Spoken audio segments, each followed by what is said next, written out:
আওয়ামী লীগের অসংখ্য নেতা এখন পালিয়ে ভারতে আছেন এবং তাদের একটা বিরাট অংশ কলকাতাতে আছেন। কিভাবে গেলেন, কখন গেলেন, এটা নিয়ে বহু প্রশ্ন। এবং কলকাতাতে যারা রয়েছেন তারা আওয়ামী লীগের রাজনীতিতে একটা সময় খুবই, যাকে বলা হয়, প্রভাবশালী ছিলেন এবং আগে জানা না গেলেও অনেকের বিরুদ্ধে সীমাহীন দুর্নীতির অভিযোগ এখন সামনে চলে আসছে। আওয়ামী লীগের যে একজন স্বরাষ্ট্রমন্ত্রী ছিলেন আসাদুজ্জামান খান কামাল, হাঁটা চলা কথাবার্তা দেখলে মনে হতো একেবারে সাক্ষাৎ ফেরেশতা। ভাজা মাছটা উল্টে খেতে জানেন না এবং তার ভাবভঙ্গি দেখলে মনে হতো যে স্বরাষ্ট্র মন্ত্রণালয়ে যা কিছু অপকর্ম সব কিছু মূলত শেখ হাসিনার নির্দেশে হয়, কিংবা যখন বেনজির ছিলেন বেনজির নির্দেশে হতো, কিংবা ডিবির যত কর্মকাণ্ড সব হারুনের নির্দেশে হতো, কিংবা মনিরের নির্দেশে হতো যখন মনির ডিবি প্রধান ছিলেন। কিন্তু এখন আমরা বুঝতে পারছি যে সব শয়তানের মূল এই আসাদুজ্জামান খান কামাল, অর্থাৎ স্বরাষ্ট্রমন্ত্রী কামাল। এখন কামাল শুধু যে এই বাহিনীটিকে কলঙ্কিত করেছেন,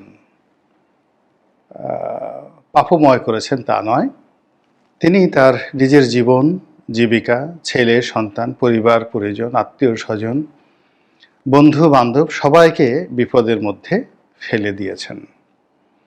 দুই হাতে অর্থকড়ি লোপাট করেছেন। শুধুমাত্র কাউরান বাজার থেকে তিনি প্রতিদিন 1 কোটি টাকা চাঁদা আদায় করতেন। এইরকম খবর এখন লোকমুখে চাউর। এরপর এই জমি দখল, ওই জমি দখল, কক্সবাজারে তার গুণধর পুত্র কত শত বিঘা জমি যে দখল করেছেন তার কোনো হিসেব বা নিকেশ নেই। এখন এই কামালের, সাবেক স্বরাষ্ট্রমন্ত্রী বা পুলিশ মন্ত্রী কামালের একটি ছবি ভাইরাল হয়ে পড়েছে। তিনি কলকাতাতে আছেন এবং কলকাতাতে থাকা অবস্থায় তিনি আবার দাড়ি মুবারক রেখেছেন। আল্লাহর পথে গিয়েছেন এবং দাড়ি মুবারক রেখে নামাজ পড়েন না কি করেন একমাত্র তিনি ভালো বলতে পারবেন। দাড়ি নিয়ে কথা বলাটাও আমি মনে করি যে শালীনতার পর্যায়ে পড়ে না। এই মানুষগুলো, অর্থাৎ আসাদুজ্জামান খান কামাল এবং তার মতো যারা মানুষ আওয়ামী লীগের মধ্যে যারা লুকিয়েছিলেন কিন্তু 2 হাতে অর্থ লোপাট করেছেন, তারা শেখ হাসিনাকে, শেখ পরিবারকে, বঙ্গবন্ধুকে কিভাবে ডুবিয়েছেন এবং কি পরিমাণ ডুবিয়েছেন, এখন আওয়ামী লীগের যারা সাধারণ মানুষ তারা হাড়ে হাড়ে টের পাচ্ছেন।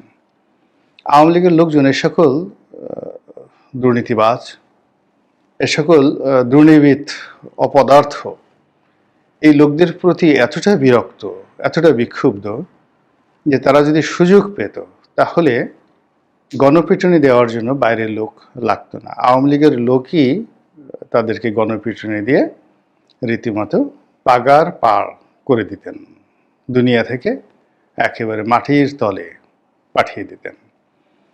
তো যেটা বলছিলাম যে এরা পালিয়ে কলকাতাতে চলে গিয়েছেন এবং কলকাতাতে গিয়ে তারা ভিক্ষা করছেন না, তারা কলকাতাতে গিয়ে কোনো কাজ করছেন না, বরং কলকাতার অভিজাত হোটেলগুলোতে, তারপর সেখানকার পাব, ডিস্কো, ক্যাবারেগুলোতে, জুয়ার আড্ডাতে, যাদের একটু মেয়ে মানুষের অভ্যাস আছে তারা পতিতালয়গুলোতে সময় কাটাচ্ছেন। এবং এই অভিযোগ এদের বিরুদ্ধে ছিল 1971 সনেও। যে যা হোক, তারা সেখানে আছেন এবং তাদের ছবি তুলতে গিয়ে যখন সাংবাদিকরা ক্যামেরা তাক করছিলেন, ঠিক সেই সময় তারা ভয় পেয়ে অনেকটা চোরের মতো সেখান থেকে পালিয়ে গিয়েছেন। আমরা যারা বাংলাদেশে আছি, আমরা এখন এই যে তাদের কলকাতায় পালিয়ে যাওয়া, এই বিষয়গুলো নিয়ে আলোচনা করতে পারি যে তারা লোকচক্ষুর অন্তরালে একেবারে শেষ পর্যায়ে আমাদের এই যারা এখন ক্ষমতায় রয়েছে তাদের কারোর মদদে তারা কি পালিয়ে গেলেন, নাকি কৌশল করে পালালেন? তাই যদি হয়, তাহলে যারা সীমান্ত দিয়ে অবৈধ পথে পালানোর চেষ্টা করেছেন তারা তো কেউ পারেননি, বেশিরভাগ তো ধরা পড়েছেন, এবং সেখানে অনেকে খুব নির্মমভাবে হত্যাকাণ্ডের শিকার হয়েছেন।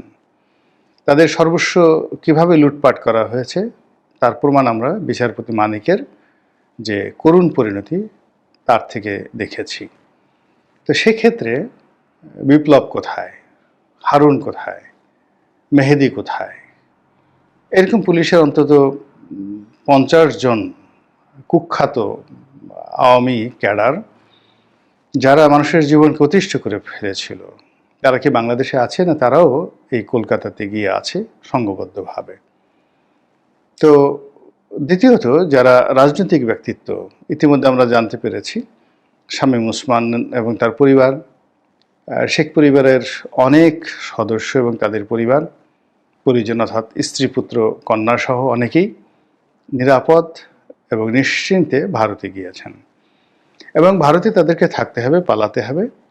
এই জিনিসগুলো তারা সেখানে আগেই আয়োজন করে রেখেছিলেন। অনেকের বাড়ি আছে, অনেকের গাড়ি আছে, তারপর সেখানে ব্যাংক ব্যালেন্স আছে, অনেকের বিকল্প পাসপোর্ট আছে, অনেকের ভিসা আছে। আর ভিসা পাসপোর্ট ছাড়াও যেহেতু ভারত তাদের দাদার বাড়ি, অনেকের বাবার বাড়ির মতোই, শ্বশুর বাড়ির মতোই, তো ভারতে তারা সব কিছু সুন্দরভাবে তারা সেখানে সংরক্ষণ করে রেখেছে।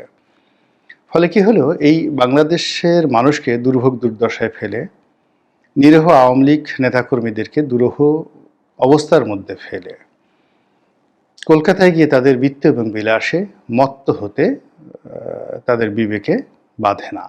তারা সেখানে আরামে আছেন, আয়েসে আছেন। কাজেই এই জিনিসগুলো চলতে দেয়া যায় না। চলতে দেয়া যায় না এই কারণে যে এরা এক একটা গোখরা সাপের মতো, বিষধর গোখরা সাপ, কালনাগিনীর মতো। তাদের হাতে অর্থ আছে, বৃত্ত আছে, ক্ষমতা আছে, এবং তাদের অনেক ক্যাডার বাংলাদেশে আছে। তারা কলকাতা থেকে যদি কোনো নির্দেশ দেয়, এই ঢাকা শহরে আগুন লাগানোর মতো অসংখ্য দুর্বৃত্ত রয়েছে, এবং তাদের হাতে এত টাকা, অঢেল টাকা, এবং তারা যেটা পাচার করেছে প্রায় 12 লক্ষ কোটি টাকা। আবার বলছি, প্রায় 12 লক্ষ কোটি টাকা তারা বিশ্বের বিভিন্ন দেশে পাচার করেছে। তো 12 লক্ষ কোটি টাকা লাগবে না, মোটামুটি 200-300 কোটি টাকা যদি এই দুর্বৃত্তরা খরচ করে, তাহলে বাংলাদেশের পাটের গুদামগুলোতে আগুন লাগানো, মার্কেটগুলোতে আগুন লাগানো, বাস গাড়িতে আগুন লাগানো, পেট্রোল বোমা মেরে আগুন সন্ত্রাস তৈরি করা এদের জন্য কোনো বিষয় নয়। তো কাজেই তাদেরকে একেবারে ভোলে ভালে সাধারণ মানুষ মনে করা, তাদেরকে কোনো বিষয়ে ছাড় দেওয়া, এটি মনে করি আমাদের জন্য সবচেয়ে বড় একটা দুর্ভাগ্যের বিষয় হবে, এবং আমাদের জন্য সবচেয়ে কলঙ্কের একটি বিষয় হবে। তো কোনো অবস্থাতেই যারা বর্তমান ক্ষমতায় আছেন, তারা যদি ক্ষমতায় থাকতে চান, কিংবা যারা আগামীতে ক্ষমতায় আসতে চান, তারা যদি ক্ষমতার পথকে নিষ্কণ্ঠ করতে চান, এমনকি আওয়ামী লীগ যারা করতে চান, রাজনীতি, আওয়ামী লীগের রাজনীতি যারা করতে চান, তাদের সবাইকে এ সকল দুর্বৃত্তের বিরুদ্ধে জবান খুলতে হবে, তাদের বিরুদ্ধে ব্যবস্থা নিতে হবে, এবং তাদেরকে শাস্তির আওতায় আনতে হবে। যে কোনো মূল্যে তাদেরকে ওই দেশ থেকে বাংলাদেশে আনতে হবে এবং বিচারের মুখোমুখি করতে হবে। বাংলাদেশে একজন মান্নানকে ধরে, একরামকে ধরে, পলককে ধরে কোনো লাভ হবে না, এমনকি সালমান এফ রহমানকে ধরেও কোনো লাভ হবে না। এর কারণ হলো, সালমান এফ রহমানের হাজার হাজার কোটি টাকা বিনিয়োগ রয়েছে বাংলাদেশে, কিন্তু এই সকল লোক যারা শুধুমাত্র রাষ্ট্রটা নিয়েছে এবং খেয়েছে, এক পা রেখেছে ভারতে, এক পা রেখেছে বাংলাদেশে, এবং জীবনের শেষ ক্ষণ পর্যন্ত তারা বাংলাদেশের সর্বনাশ করেছে। কাজেই এই লোকগুলোকে ফিরিয়ে আনতে হবে যে কোনো মূল্যে, যদি এই রাষ্ট্রের অস্তিত্ব টিকিয়ে রাখতে হয়। আর সেটা যদি আমরা করতে ব্যর্থ হই, আগামী দিনে এদের দ্বারাই আমাদের স্বাধীনতা এবং সার্বভৌমত্ব লুণ্ঠিত হবে।